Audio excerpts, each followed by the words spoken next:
주님께서 여러분과 함께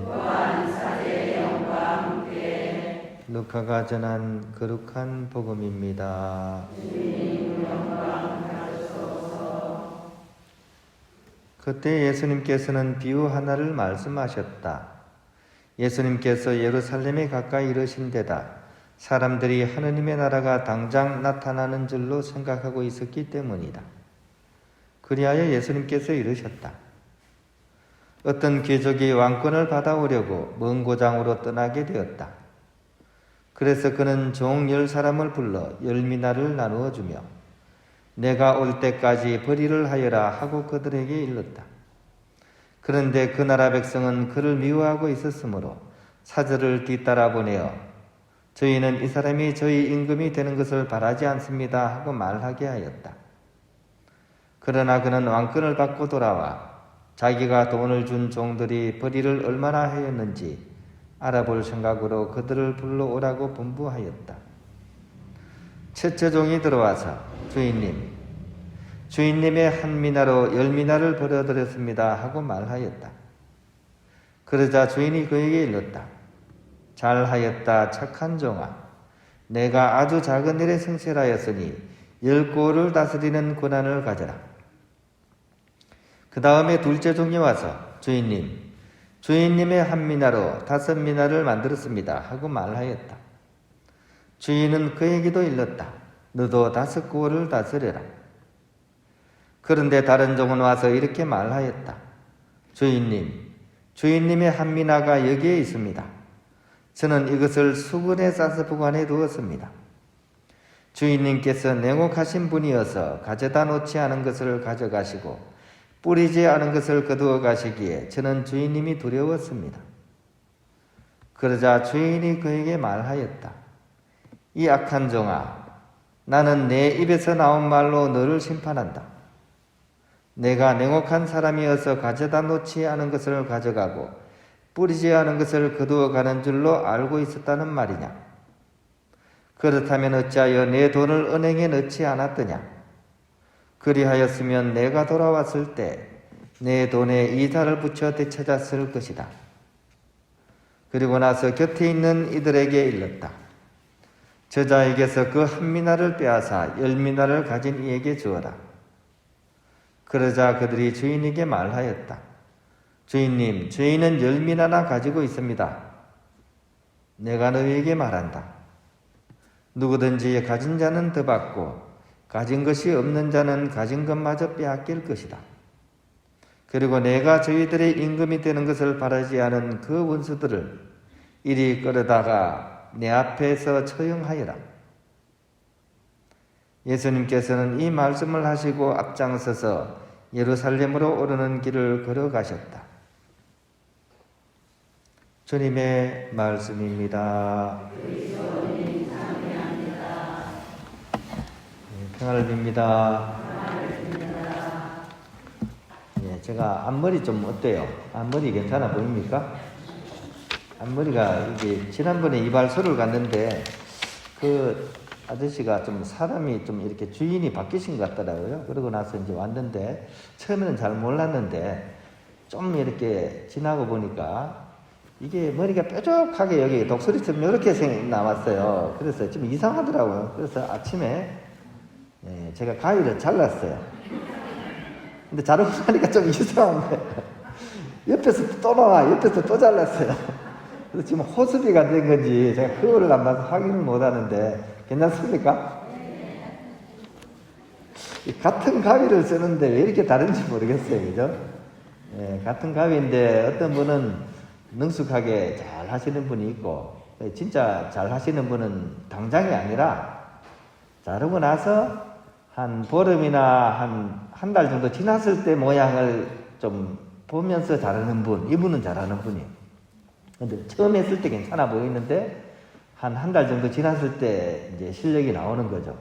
제가 보기에는 아마 그분이 실력이 그냥 좀 앞을 못 보신 건가 그래서 막 이렇게 뾰족하게 이렇게 독수리처럼 이렇게 됐는데, 저는 또 모르죠. 저는 호석이를 제가 만들었으니까 남을 탓할 수는 없고 한 달 정도 기다려 봐야 되겠어요.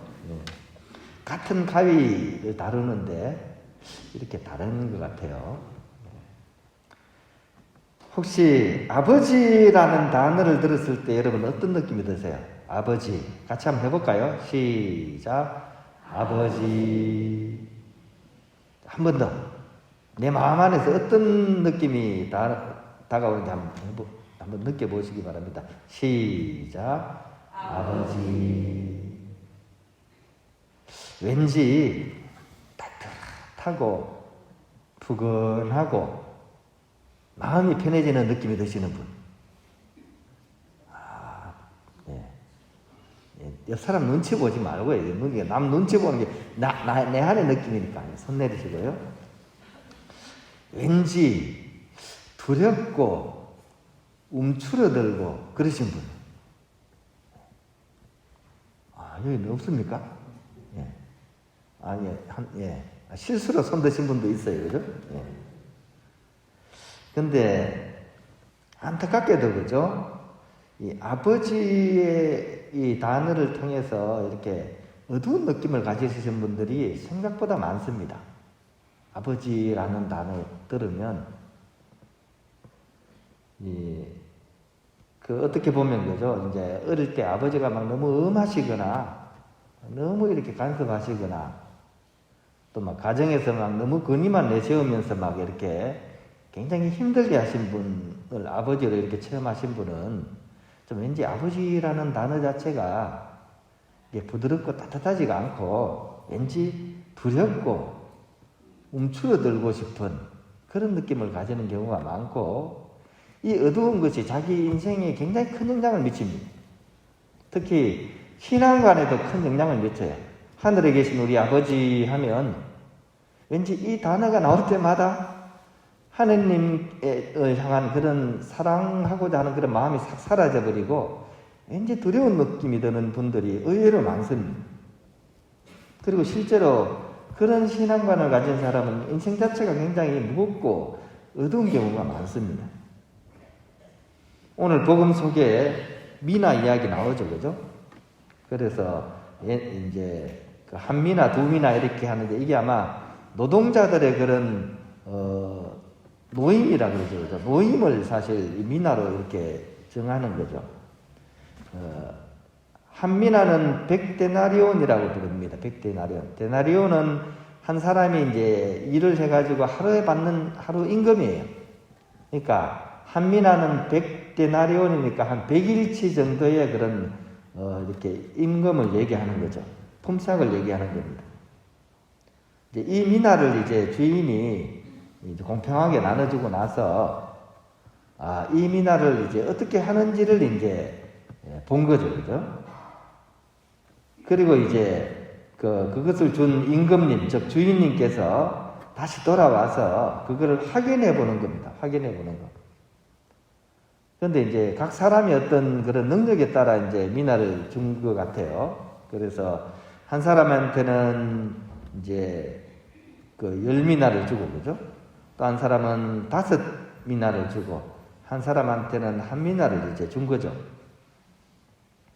근데 우리가 들었다시피 그 결과가 조금씩 다르게 나옵니다. 10미나를 받은 사람은 주인이 이거를 어떻게 잘 활용하라고 했으니까 이 말에 충실해가지고 10미나를 더 벌어들었고, 또 5미나를 준 사람도 똑같이 그렇게 했습니다. 근데 이 차이는 사실 별로 없어요, 그죠? 근데 이제 마지막 1미나를 준 사람이 문제입니다. 이 사람은 어떻게 했죠? 그 1미나를 가지고 어떻게 했습니까? 손수건에 거의 싸가지고 가만히 뒀다가 그걸 이제 그대로 갖다 준 거죠. 근데 사실 진짜 문제는 뭐냐면 이 사람이 하는 말에 있습니다. 이 사람이 하는 말에. 저는 주인님이 냉혹하신 분인 줄 알고 있어가지고 수건에 꽁꽁 싸가지고 그래 두었다 줍니다 라고 얘기한 거죠. 그러다 보니까 자기가 한 말이 그대로 이루어지는 거죠. 주인님이 냉혹하신 분이라고 얘기하니까요. 주인이 냉혹하게 대하는 거예요. 그래가지고 있는 것마저 빼앗기고, 그죠? 이제 혼찌금이 난다는 이제 그런 얘기죠. 그죠? 어떻게 보면 아주 심판자가 냉혹해 보이는데 사실은 그렇지가 않죠. 자기가 말한 그대로 이루어지는 거예요. 자업자득입니다. 주인, 당신은 냉혹합니다. 그러니까 냉혹하게 대하는 거죠. 하느님은 바로 어떻게 보면 그런 분이십니다. 하느님은 거울 같은 분이세요. 거울하고 똑같습니다. 우리가 보는 대로 보이시는 분이 하느님이십니다. 그래서 우리가 정말 하느님을 온전히 이렇게 체험하고 또 그분을 이렇게 내 삶 속에서 이렇게 만나려고 한다면 좀 더 적극적으로 사랑의 마음을 가지고서 그분께 다가가야 돼요. 우리가 대하는 대로 이렇게 나오시는 분이시기 때문입니다. 신앙의 선조인 아브라함 같은 경우에는 그죠? 어떻게 하느님을 대했습니까? 생의 위기가 닥쳤을 때 당신이 이제 어떻게 보면 그죠? 막 이렇게 하느님을 믿으면서 막 살아가고 있는데 소돔이 무너질 때 있죠. 죄악에 가득 찬 소돔을 막 하느님께서 막 하도 죄를 많이 지으니까 이거 없애버려야 되겠다 이렇게 생각하시고 막 그거를 멸하려고 하실 때 아브라함이 어떻게 했습니까?